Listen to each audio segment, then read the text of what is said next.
حضرت موسیٰ علیہ السلام کا زمانہ مبارکہ ہے، ایک شخص نے اپنے کزن کو، اپنے چچا کے بیٹے کو، چچا زاد کو قتل کر دیا اور خود ہی اس کا مدعی بن کے حضرت موسیٰ کے پاس آیا کہ بتائیے جناب میرے اس بھائی کو کس نے قتل کیا ہے؟ حضرت موسیٰ نے ایک سادی سی بات کی، کیا فرمایا؟ وَإِذْ قَالَ مُوسَىٰ لِقَوْمِهِ إِنَّ اللَّهَ يَأْمُرُكُمْ أَن تَذْبَحُوا بَقَرَةً۔ حضرت موسیٰ علیہ السلام نے اپنی قوم سے کہا کہ اللہ تمہیں حکم دیتا ہے کہ ایک گائے ذبح کرو، گائے کا کچھ حصہ مقتول کو مارو، وہ خود اٹھ کے بتا دے گا مجھے کس نے قتل کیا ہے۔ یہ پہلا سپارہ ہے قرآن مجید کا، آپ اس کو دیکھ لیں، یہ آیت نمبر 67 سے شروع ہو رہا ہے۔ تو اب وہ چونکہ ذبح کرنا نہیں چاہ رہا تھا، اس کو پتا تھا کہ مجرم تو میں خود ہوں، وہ ذبح چونکہ کرنا نہیں چاہ رہا تھا، اس سے کہا کہ مارو ایک حصہ گائے کا، اس کو تو یہ اٹھ کے بتا دے گا۔ تو اس نے جواب کیا دیا؟ قالوا اتتخذون ہزوا، یعنی لگا آپ میرے ساتھ مذاق کرتے ہیں، کبھی ایسا بھی ہوا ہے؟ قال اعوذ باللہ ان اکون من الجاہلین، حضرت موسیٰ علیہ السلام فرمانے لگے میں اللہ کی پناہ مانگتا ہوں میں جاہلوں میں سے ہو جاؤں۔ ہر وقت مذاق کرتے رہنا یہ تو جاہلوں کا طریقہ ہے۔ کن کا ہے؟ حضرت موسیٰ نے کہا ہے، قرآن پاک ہے، ہر وقت مذاق کرتے رہنا۔ خوش طبعی اور چیز ہے، مسکراتے رہنا، لیکن کسی کا مذاق ہر وقت اڑاتے رہنا کن کا طریقہ ہے؟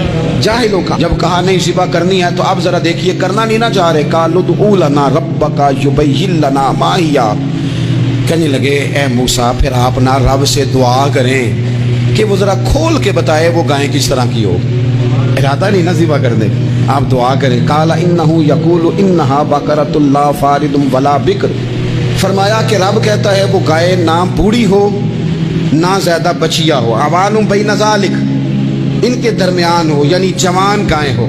فافعلوا ما تؤمرون، کرو جس کا تمہیں حکم دیا جا رہا ہے۔ قالوا ادع لنا ربک یبین لنا ما لونھا، لو اگلی بات سن لو، کہنے لگے آپ دعا کریں رب سے کہ وہ کھول کے بتائے اس کا رنگ کس طرح کا ہو، رنگ بتائیں کس طرح کا ہو۔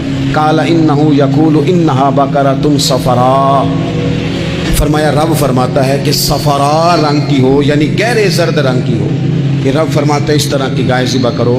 فاقع لونھا تسر الناظرین، اور جب کوئی اسے دیکھے تو اسے اچھا بھی لگے، آنکھوں کو اچھی لگے وہ گائے، اس طرح کی گائیں ذبح کرو۔ لو اتنی باتیں بتا دی۔ قالوا ادع لنا ربک یبین لنا ما ہی، کہنے لگے نہیں آپ پھر دعا کریں اللہ ذرا کھول کے بتائے گائیں کس طرح کی ہو۔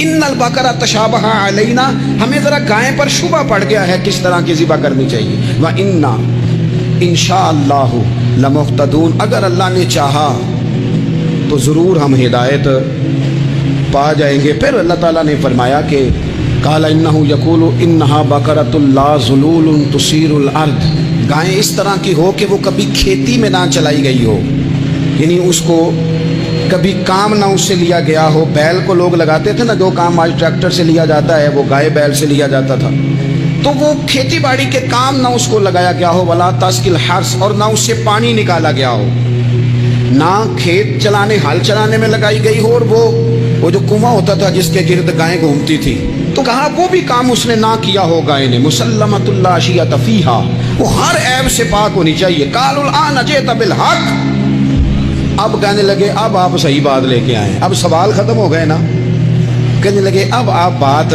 فذبحوہا، انہوں نے ذبح کر دی۔ وما کادوا یفعلون، پر ایسا کرتے نظر آتے، لگتا نہیں تھا کریں گے ذبح پر ذبح۔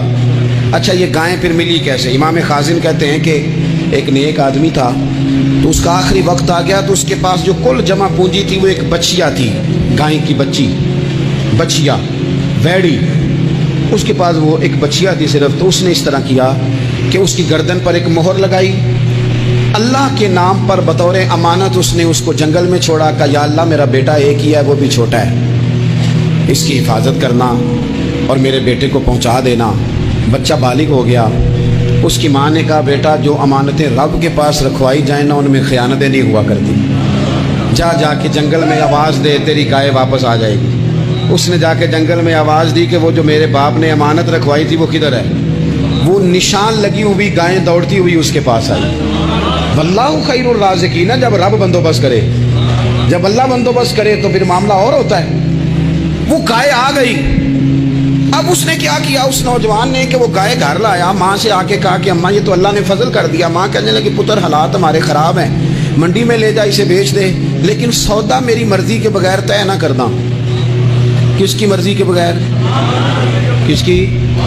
اماں کی مرضی۔ اور سنو یار، تھے کچھ لوگ جن کو لوگوں نے تانے بھی دیے کہ تم ماں کے پیچھے لگ گیا ہے، لوگوں نے بڑا کچھ کہا، پر جو ماں کی مرضی پہ لگیں ناکام نہیں ہوتے زندگی میں۔ یہ دیکھو ماں کی مرضی پہ لگا، اس کی قیمت کتنی تھی گائے کی؟ بڑی مہنگی تھی، پر 3 دینار کی تھی۔